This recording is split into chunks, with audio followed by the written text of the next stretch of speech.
Greetings, nerds. This is Seaman Nerd. I'm your host, Sarah Belmont, and with me, as always, is our Mr. Producer, Will Polk. How are you doing tonight, Will? I'm doing very, very well, Sarah. How are you doing? Doing great. That's great. Fantastic. Yeah. We're here at the end of another month. The year's like over. We're on the back half of the year now. Yeah, it's gone really quickly. I don't know where 2018 went. Yeah. It has been a very, very, very fast time. But I feel like April hit, and then next thing I know, it's July, and I'm like, whoa. Yeah. Yeah. But it's funny. When we started the summer, we were worried that we wouldn't have lots of things to talk about, but we definitely had a gem of a show this summer that we'll talk about here shortly. Yeah, Cloak and that was Dagger. a great intro to something we'll talk about at the end of the show, Will. I know, just trying to let people know, stick around. We got the good stuff's always on the back end. Actually, it's all throughout. So we appreciate you listening. Are you done? I don't know what that was, but that was Will, everybody. Will just went on. He'll be with us all night. Yeah, I just went on a weird tangent. I haven't done one in a while, so I just forgot to do it tonight. It was really nice last week to have the series regulars here and talking with us about Comic-Con. But I did notice that we missed a trailer and a few bits of news that came out during Comic-Con. Yep. So I know I had a very interesting reaction to the Teen Titans trailer, but what were your thoughts about it? So when it first dropped, I think if I recall, you sent me a DM with a very positive reaction, if I recall. And I actually had a very positive reaction to it as well. I know there's been a lot of hate on the trailer since it first dropped. I think it's become the vogue thing to hate on the Teen Titans trailer.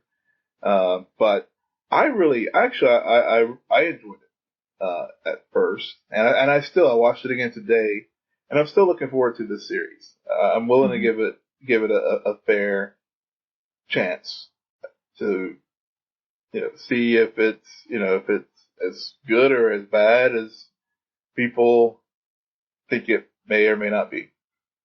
Right. I actually am surprised to hear you say that there was a lot of hate out there.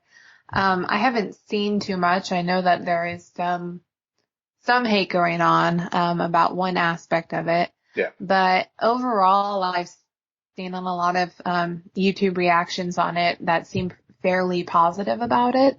It's just skepticism at this point, where it's a DC property that's not on the CW. Mm-hmm. So how do we know that they're not going to manage a way to fuck it up? Yeah. Yeah. Well, how do we know? We don't know, but I think subsequent to the trailer, there seems to be more buzz or more conversations about Starfire and the treatment of the actress who's portraying Starfire, and it's been the ugly. We see this. We've seen this pop up a lot lately. Case in point, the Star Wars universe with Kelly Tran and even Daisy Ridley.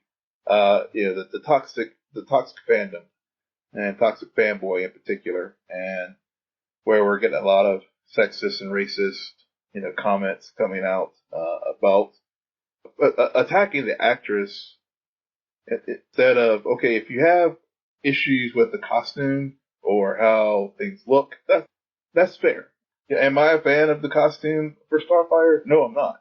But to take it to the next level where you're actually attacking the actress or the production team or whoever personally because you don't like the way the character has been introduced or how they costumed the character or whatever, that's just taking it to another level. That's just it gives fandom, it gives geeks, nerds, whatever, the bad name, and it makes it not inclusive of everyone.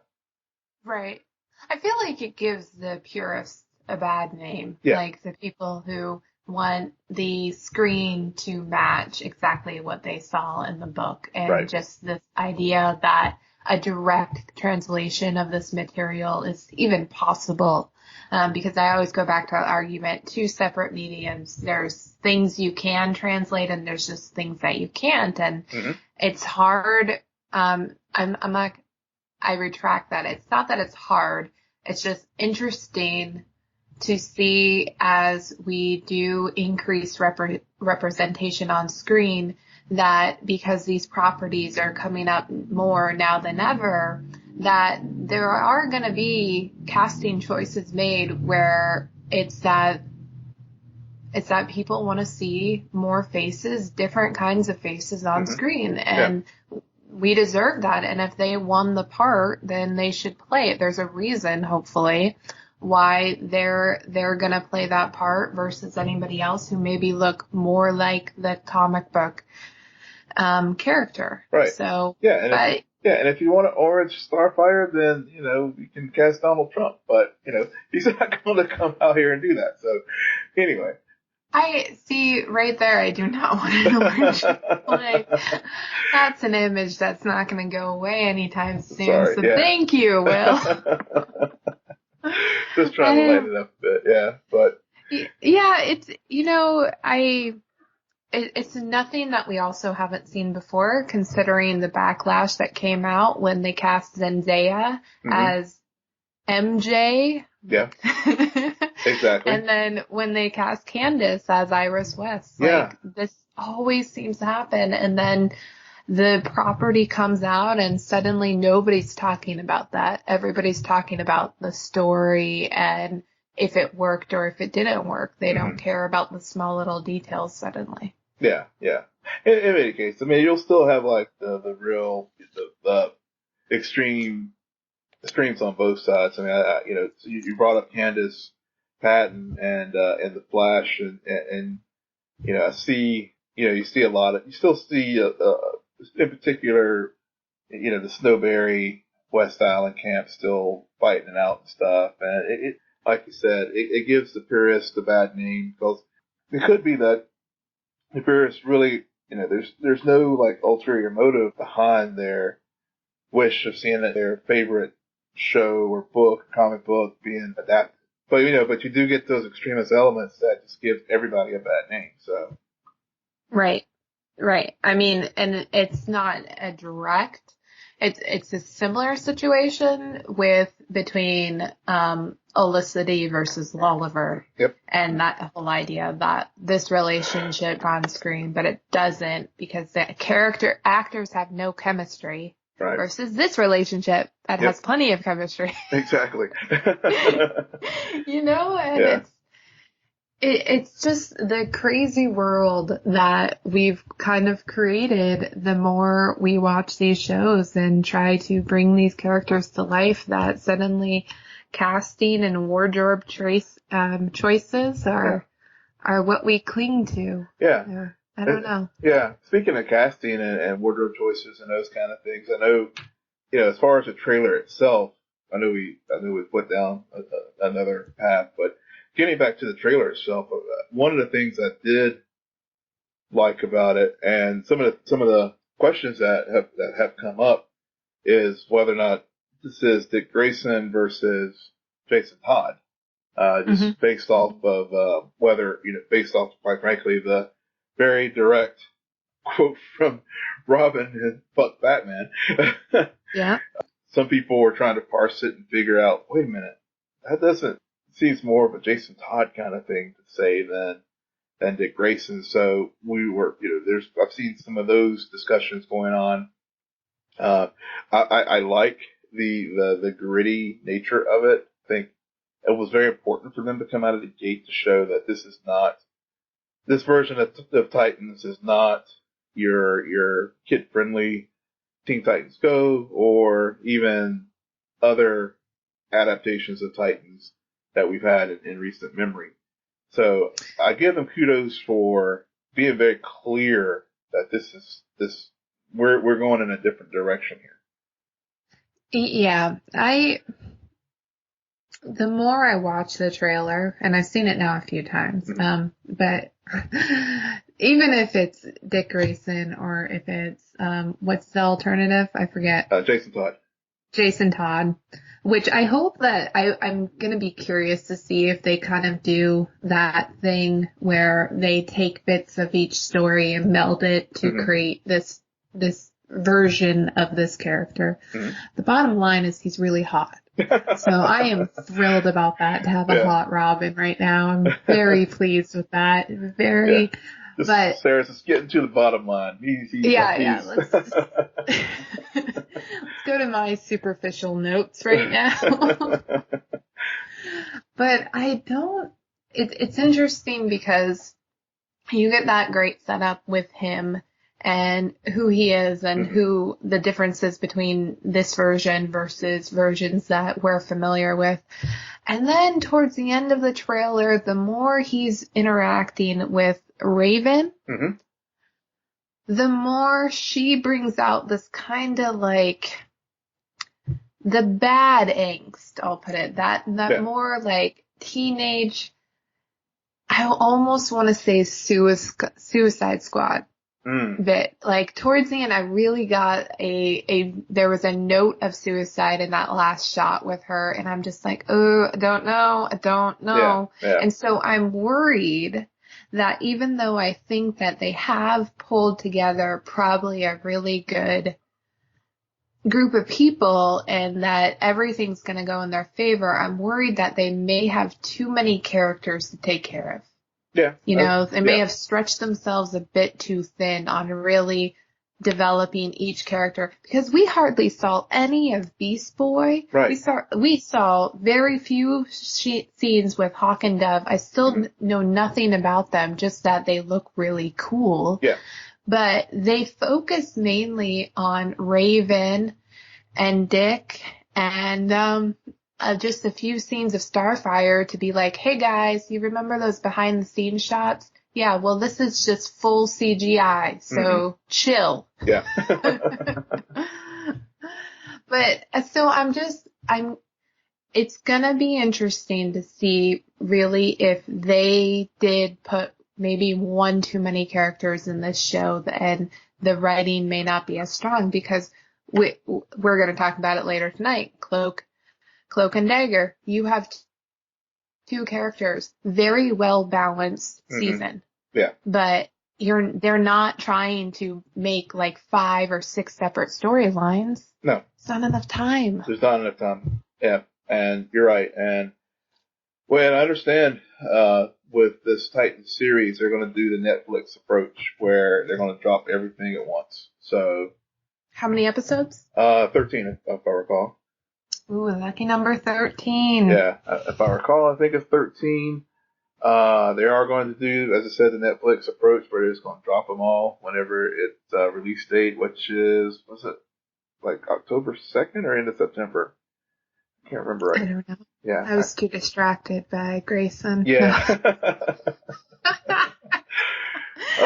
Yeah, I forgot to put that in the show notes, but I do know it is going to be in the, I think, early fall. I think I think before the rest of the DC universe. Well, let me say the CW universe shows, Arrowverse shows come back. So I think they'll have a good period to.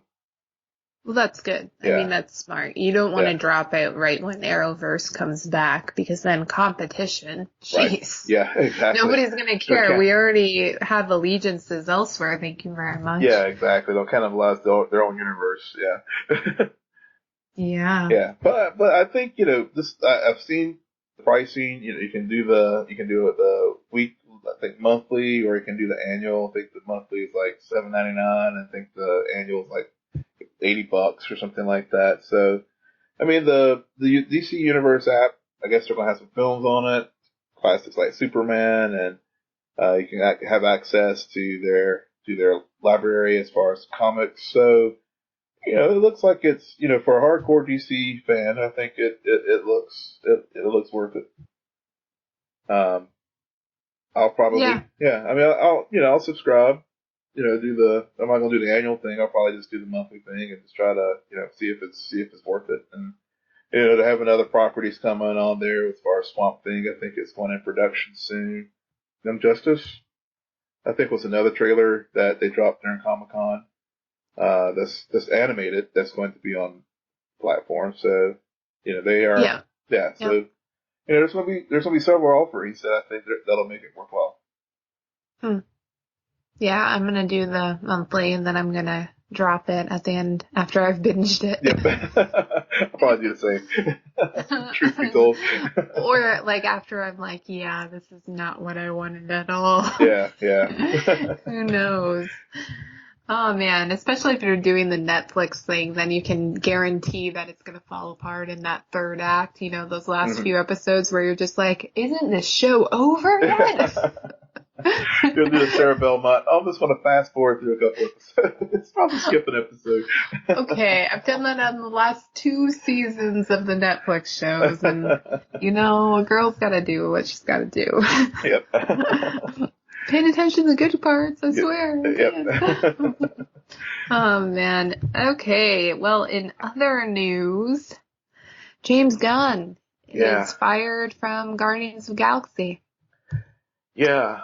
I remember seeing this start to percolate right. I guess that Friday of morning of Comic-Con, and I know there's a Twitter group I was a part of, and someone had flashed the screenshots of the tweets, and as soon as I saw it, I was like, "Oh, this is not going to be good."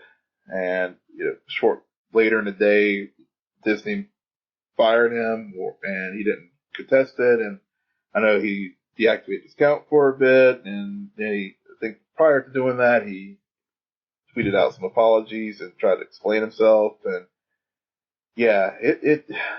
what are your thoughts on it? Yeah, well, I've listened to a lot of thoughts lately about it, and I think it's an interesting conversation to have in this context. I mean, lately, over this last year, I think the public is generally used to the scandal around firing directors from large properties like MCU movies. But usually those are for creative differences, though. This is right. I was getting into that. Yeah. Yeah, but it's a different. Wait. Okay. So what are your thoughts on it before I finish mine? I don't. Yeah. I'm scared now. No. Never mind. No. It's a very like as you were starting to say, and I'm sorry I jumped in, but for me between Harvey Weinstein and then you had the Roseanne Barr incident with her tweets regarding Valerie Jarrett. Then you have James Gunn coming shortly after that. And there's been other people in between that have either been called to the carpet for their social media statements. And with Roseanne, it was, I think ABC did what they had to do. I think also wasn't the Paramount Television CEO, I think she was just recently fired due to, again, offensive tweets or comments at the work site. Happened with Star Trek Discovery with their showrunners. I mean, we're in it seems like every week now since Harvey Weinstein, the tide has definitely shifted and turned where Hollywood is truly at zero tolerance for anything, whether it's social media behavior, whether it's obviously if things happen on the work site or in shows, and rightfully so. So, it's been interesting seeing the reaction with James Gunn. For me, just seeing how some of like Selma Blair, for example, she has stood up and said, "I'm quitting Twitter," and in solidarity with James Gunn, and I think Dave Bautista came out and supported him. I think Zoe Saldana, and I think Chris Pratt did, but it was kind of cryptic. So I've been seeing more people come out in support of James Gunn, and then you would say than some of the other instances that have occurred lately. And I don't know if it's one of those things where these tweets and stuff were, I think, for most of them were in 2012. And that was, if I recall, prior to him even getting hired to do the first Guardians. So Right. Disney, you kind of you know what you were getting with him.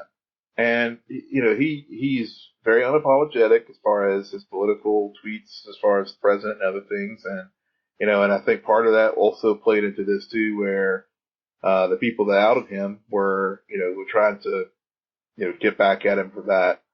So I get what Disney did. You begin to, it's a very, it's a new environment out there. I mean, you saw Ryan Johnson, deleted his old tweets that could have gotten him in trouble. I saw where the Nightwing director deleted his account. So it's one of those things these days where I think with the atmosphere that we're in, I'm glad that people like the Harvey Weinsteins of the world are getting held accountable. But at the same time, you just wonder what's the shelf life or statute of limitations for, like, saying something dumb on social media. But I mean, when you read James Gunn's tweets, I mean, they were pretty indefensible. So I don't know. It's just a very hard case. Huh. Yeah. You said a lot there. So you said that you understand why Disney did what they did, but do you agree with it? At the end of the day, yes, I think I do.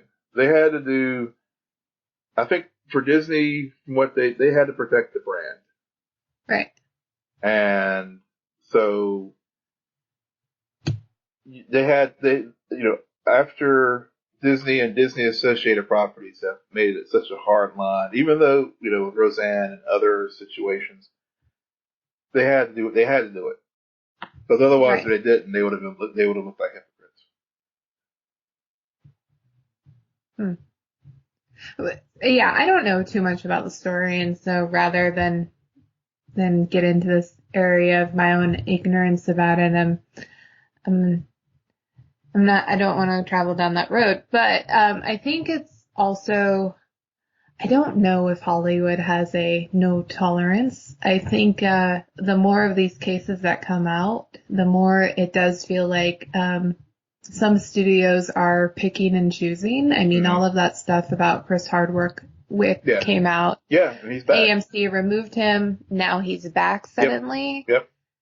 After an investigation that is very suspicious. Mm-hmm. So it's kind of, I don't know, and I don't know where to draw the line. I mean, Harvey Weinstein and Kevin Spacey, they're the cases of the extreme, and I don't know where everyone else falls after them. Yeah. So it's an interesting thing that is playing out right now in the media, and how these these people and things that they did are coming to light, and then everything that they once, I don't know where I'm going with this, but yeah. No, it's hard. I mean, where do you separate? Because we talked about this even with the Flash this past year with Andrew Kreisberg, how it impacted us. Because I think it was in the first half of the season, and I think it was right around the time when they had the one out episode where Ralph was engaged in. I think they were at the bachelor party or something for Perry or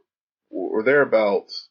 Yeah, for Iris and the hashtag feminism and how it was making it that, and you had Ralph's behavior, and you read about stuff that happened in the production offices at the Flash, and then you watching the show and you're like, it's like you got the real world stuff going on. You're trying to enjoy your show, knowing that their executive producer was like, being an ass. And you kind of like, we talked about how it's like, how does that color your, impressions of the show while you're watching it at the time? And like with Guardians, I mean, honestly, I'll still enjoy watching Guardians of the Galaxy. Yeah, I mean, yes. I mean, James Gunn said some stupid things on Twitter and some pretty indefensible things that he apologized for. And it does, and I guess the question, like as you said, I mean, where do you draw the line, and what's the statute of limitations for saying dumb things or doing, not that he ever acted on it. Yeah. Yeah.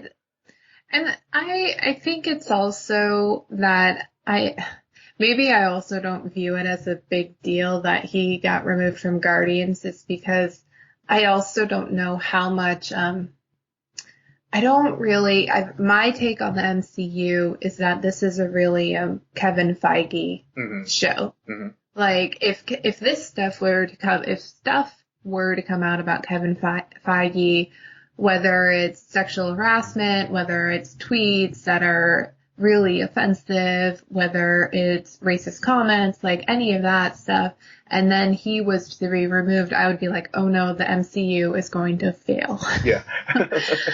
I still think Guardians of the Galaxy 3 will be fine. Yeah. I don't know if it's truly all James Gunn, and sure, he contributed a lot to it, but the fact that he's not going to be a part of the third movie, well, that happens. And, and I'm sure the story's going to move forward the way it was supposed to, and we're going to get another good installment, and we'll see how much authorship he really did have on the previous two to see if it is that different of a movie without him there.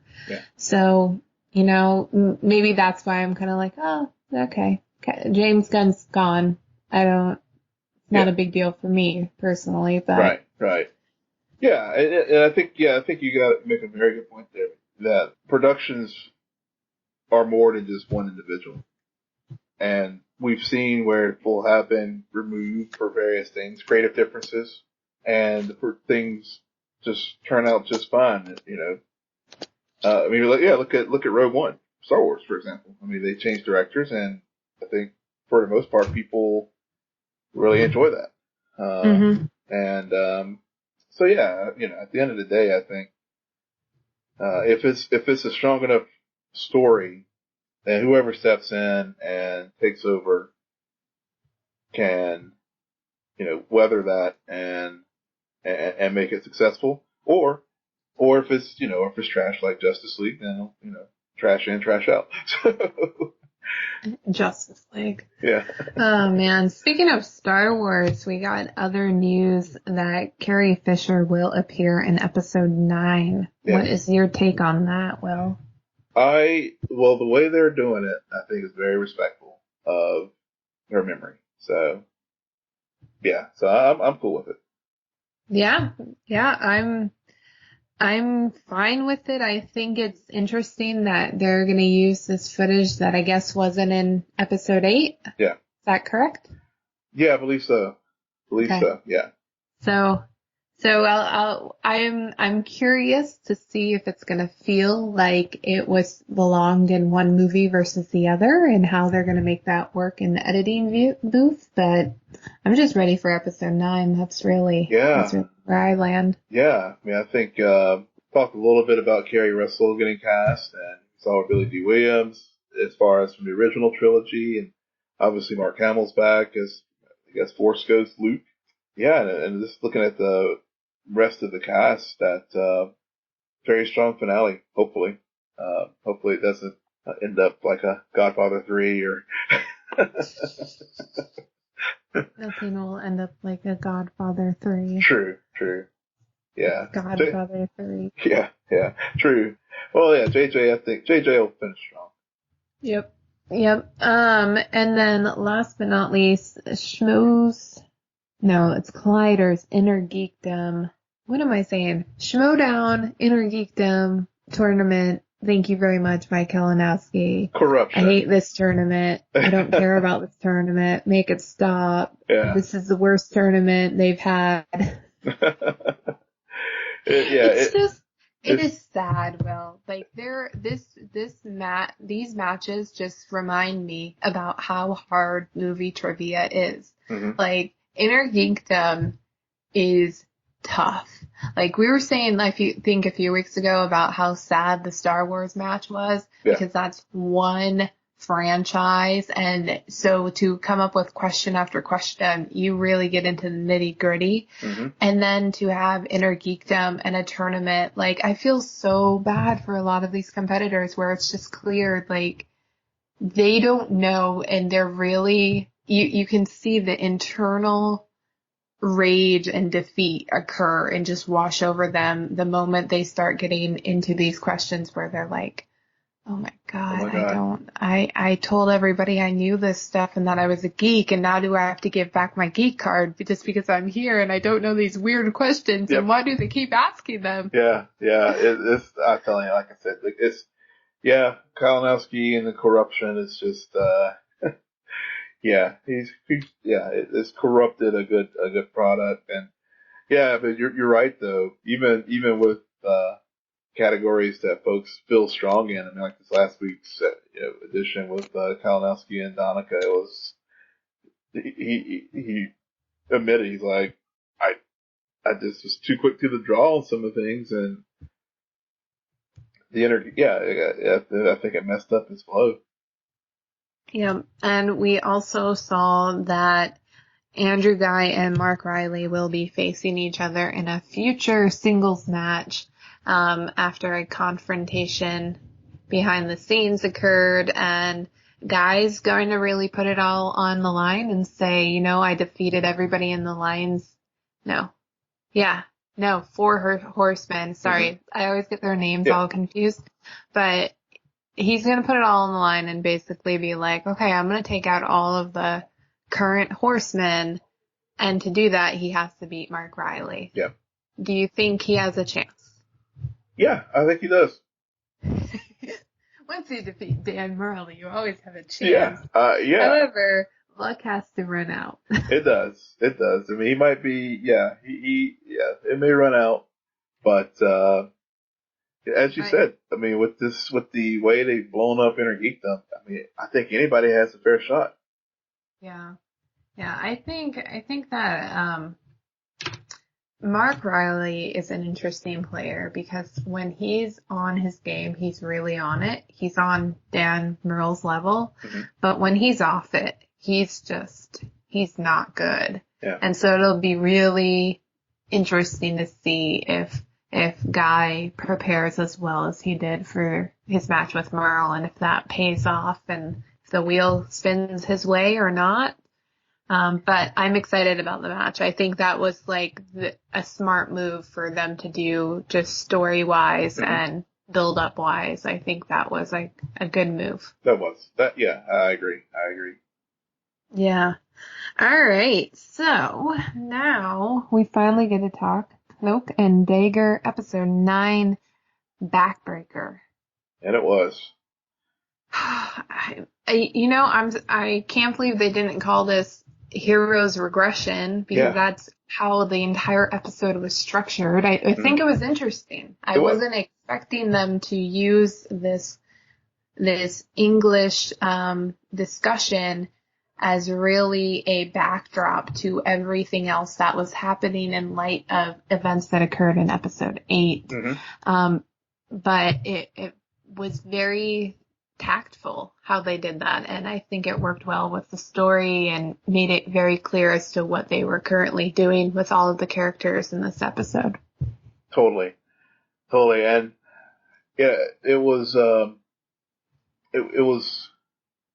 we've come so far with these characters, and then like you said, the way things were structured from episode 8, and thinking that, we're going to, with Tyrone, he might have finally received some justice for his brother, even though things at the end there, didn't end badly for Detective O'Reilly. But it was moving forward into this episode where his Ty, at least, everything, they're at the police station talking, and when they leave, he's having discussion with his parents, and he's like, what the hell? All these things I've been telling you guys for the last 8 years, I'm right. And it's the way that his parents just were like, just kind of just checked out. Like, it was, it was, and it was, I think it made, the checking out, I think, was just, I guess, their way of, a defense mechanism for not being disappointed yet again. And I think it's, conversation that Ty has with his mother at the end of the episode really drives that point home that, where the show, really excels is taking on a serious issue like police brutality. And they, it was just a very real conversation about, look, you are you're a black kid, we're a black family, police brutality, happens, it's not just a black only issue, but as far as in the, societal world in New Orleans and other places, a black kid getting killed by a white cop, they're gonna figure out a way to cover it up. And his parents were like, we don't want to be disappointed again.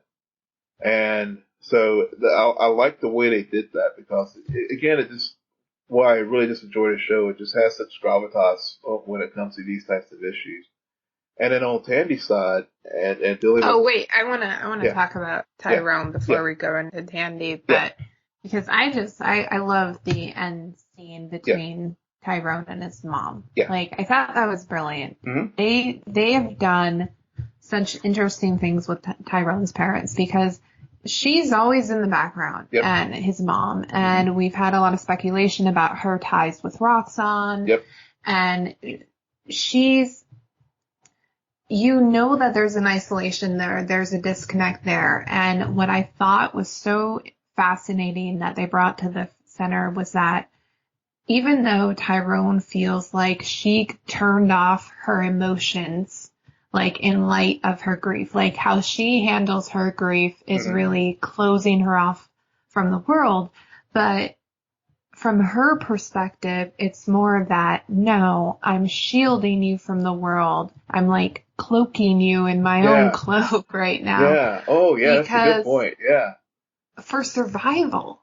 Like, you lose one son and then you risk the other one? No. Nobody, like, that's not Mama Bear's instinct at all. Right. She's gonna hold on to the other son for dear life. And I think he, in turn, also makes some really good points about how he's realized that she may feel like if he may feel like he has to stay in this glass house, and that's the only way for him to be kept safe, or for her not to lose him. But by her placing him in that glass house, that's just as likely to cause him run the opposite direction. Yeah. So I think it was a very good conversation to have, and it gave.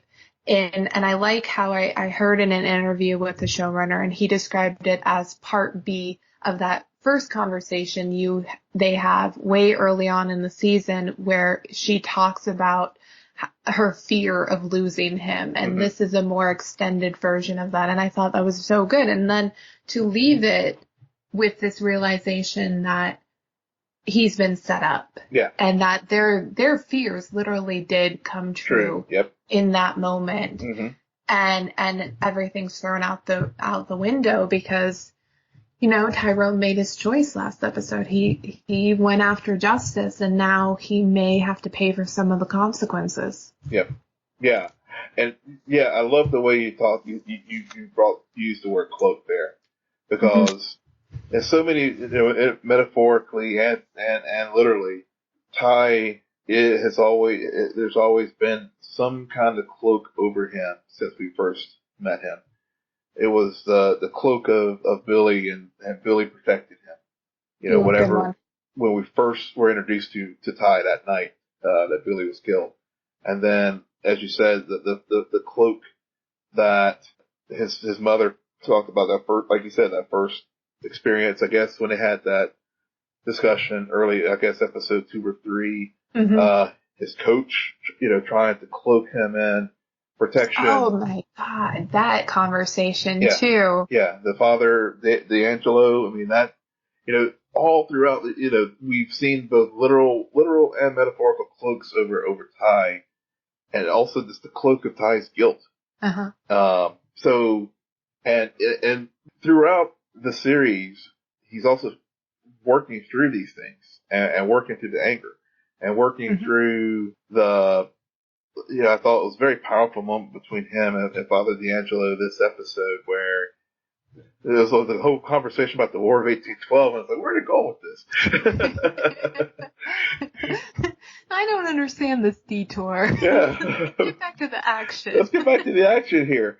But when they have that very direct conversation between each other as far as why he finally just put the beat down on his teammate, and look, you're one step away from getting expelled, and then they have this discussion about faith and not believing in God and all this other, it was just a very powerful moment. And then when Father Delgado D'Angelo grabbed him and stuff, and Ty went into his fears and saw why Father is the way that he is, and seeing that moment was just so many things going on in that moment and in this episode. Just seeing Tyrone's journey as he's first time we were introduced as a little kid to where he is now, and that, like you said the regression that he had as far as going back to that, what that regression is, but it was a very tangible thing where regressed to that angry kid that we thought we had gotten past. Oh, he went so much further, Yeah. because that fight in the hallway where Tyrone just lays out that kid. Yeah, I mean, he was like haymakers. Oh my God, that's brutal. Yeah. I've seen a lot of fighting videos leaked out on the internet, and that's on par. Yeah, it was. Where are the adults in this school? Yeah. Jesus Christ. Yeah. But yeah, I think you just brought it up. His regression is going back in a more extreme version of this kid who's holding so much inside of him that he has these outbursts of emotion. And I think it's very interesting that that moment between him and Father D'Angelo, where we talk a lot about how Tandy's journey has a lot to do with drugs and and that world. And I wonder if the writers are trying to pull a thread forward that Father D'Angelo clearly has alcoholism, currently and maybe in the past, and he's fearful of what that will do to him and those he loves, and self-destruction. Yeah. And so I wonder if they're going to try to pull that thread forward in the second season and really show how Tyrone's cloaks, but more importantly, his ability to tap into people's fears, has those kind of same, I don't know, effects that alcoholism is,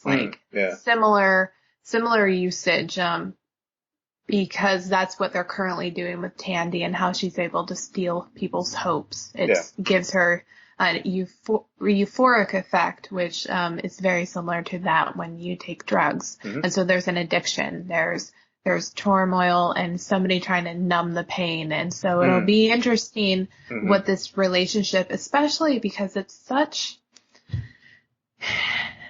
it's interesting to me how typically in stories, they create these characters like Father D'Angelo as a father figure, right? Because the kid doesn't have a father. Well, Tyrone has a dad. Yeah. So I find it to be odd how both Father D'Angelo as well as Detective O'Reilly are being used in this series, because Tandy's missing a dad, but Tyrone isn't.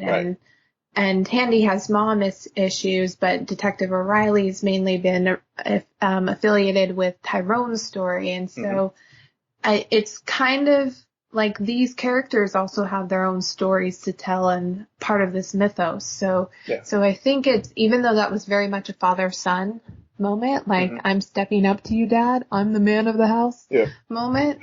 Oh no, I'm not. I'm still just little kid. Yep. If you turned on your subtitles, guys, that's what would have played out on scenes, that exact voice and everything. But yeah, it was just, It was great. And, you know, another thing that they did in this episode, like to go into Tandy's journey, my jaw dropped when I realized why that church noise was going off. I was like, oh my God. Oh my God. Oh my God. Yeah. And then, no. Yeah, and then you're just realizing it as they are, and Tyrone's going there and he opens the door and then he's in the Liam's hope and sees Tandy stealing Liam's hope and you're just this I love the fact that they're on the showrunner explained it in an interview where they're on the same plane. And sometimes, and they say it early on in the series, hopes and fears can often be described as the same thing. So if you open the right doors when you're on this plane, you can go from someone's fear into somebody's hope. And that's the bridge and how they're able to communicate. Yeah. Yeah. That's deep.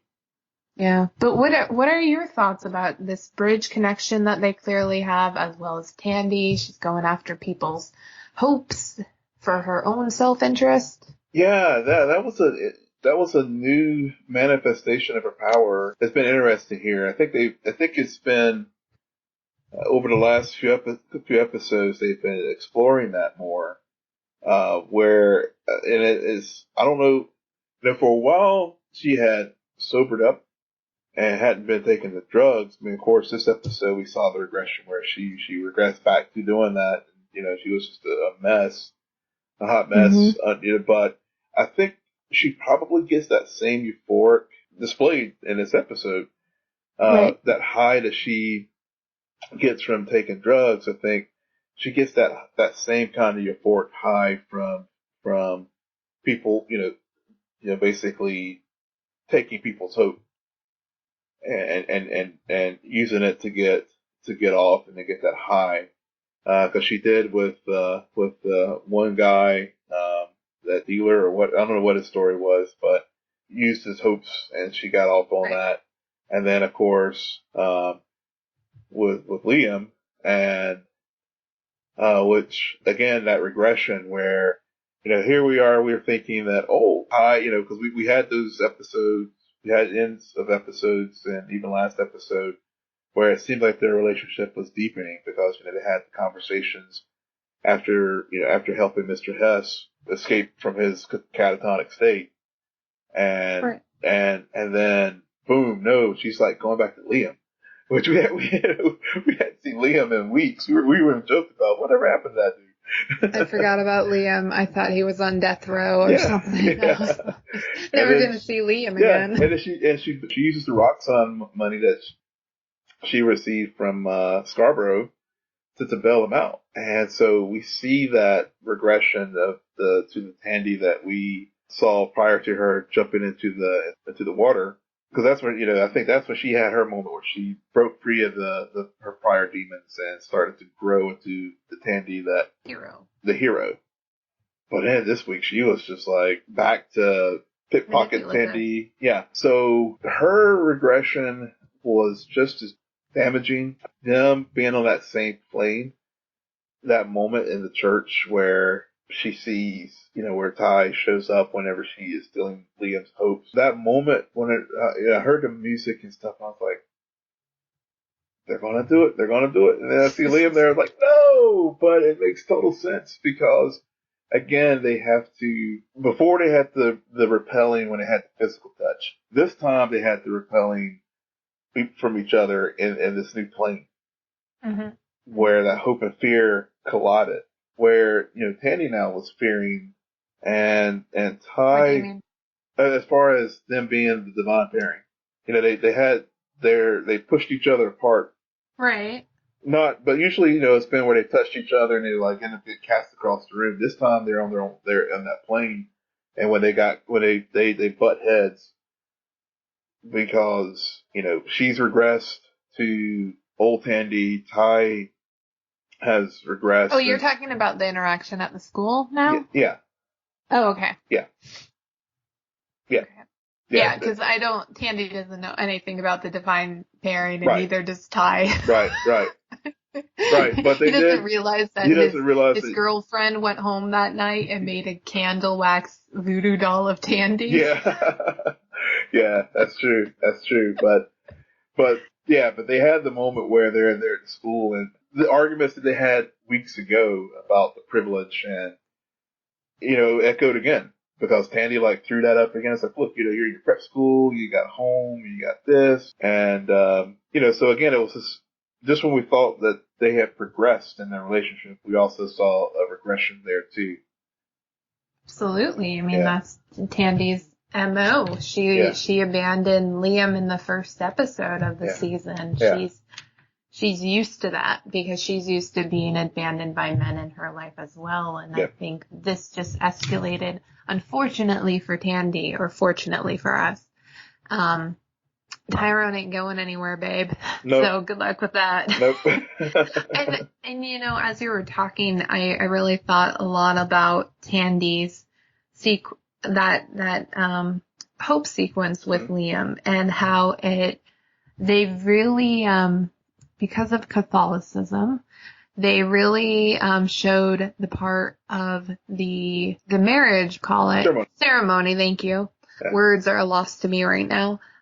Where they take that offering. Mm-hmm. So a while back, when Tyrone and Tandy were in each other's minds, Tyrone was witnessing the fears of Tandy, and she was a little girl dressed up as a purist, giving the offering to all of these men in her life. Right. That is poison. Yep. So, and I feel like it's just what Tandy was doing a lot, and all of her outrage and all of this, her own anger was kind of fulfilling the self-fulfilling prophecy. Like, she's been told from a lot of people who knew her dad that she's her father's daughter, right? Mm-hmm. And she liked that because she thought he was the better of her version of her parents. This was the guy who looked after them. And then there was this realization, that man is a monster, and so am I. And suddenly she really hones in on all of her negative qualities and just magnifies them and be like, you know what, this is who I am. I'm fully going to embrace it because, this is who my dad was. And I think that's why she went after Mina and her dad, and which was so heartbreaking too. And I'm really curious. You know me, I love my Hess are gonna be villains in the future theory. I'm curious if when Tandy stole Mina's hope like that, if she suddenly turned her into a villain. Because she kills that damn bumblebee at the end. Yeah. It's possible. It's possible. I mean, this is the first time we've seen them do this, and we don't know the ramifications or the effects. And I mean, Liam stole all of Tandy's money at the end of it, so she's broke again. She's broke, yeah. She's broke. She's desperate. She's angry. I think she's a monster. So, yeah. It's possible. And now Roxanne is after her because she's stupid. I was wondering how they're going to carry forward Mina's job offer for Tandy. If that's something that's going to, will she eventually accept it or not? And also, we getting back to Ty for a moment, his mother. I'm wondering what her role in Roxanne is, and I'm wondering if, because it seems like she's some kind of PR or public relations kind of person, I think, for the company. And I wonder, as far as the next conflict point for Ty and Tandy, is maybe Ty's mother playing a role in making Nathan Bowen the fall guy for what happened on the rig, as a possible conflict. As a possible conflict point between Ty and Tandy as we move forward. Scandal. Yeah.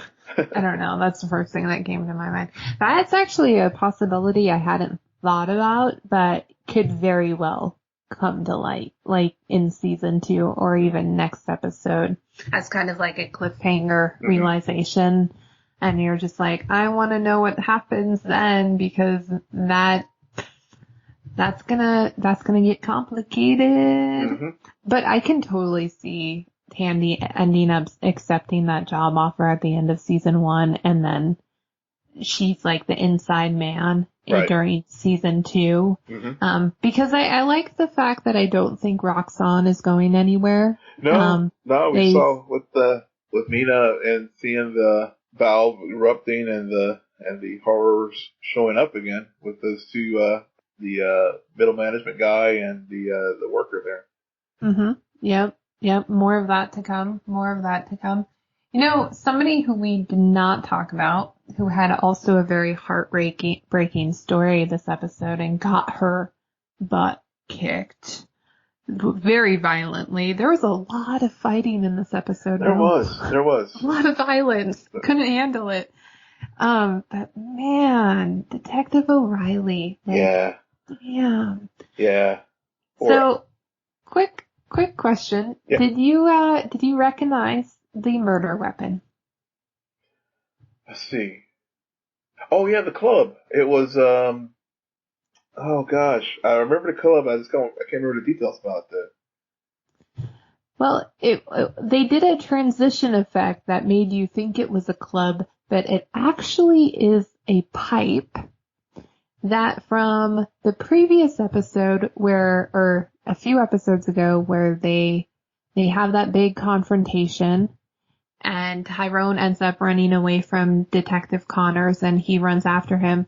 He jumps over a piece of railing that Detective O'Connors knows his fingerprints is on. Oh, good spotting.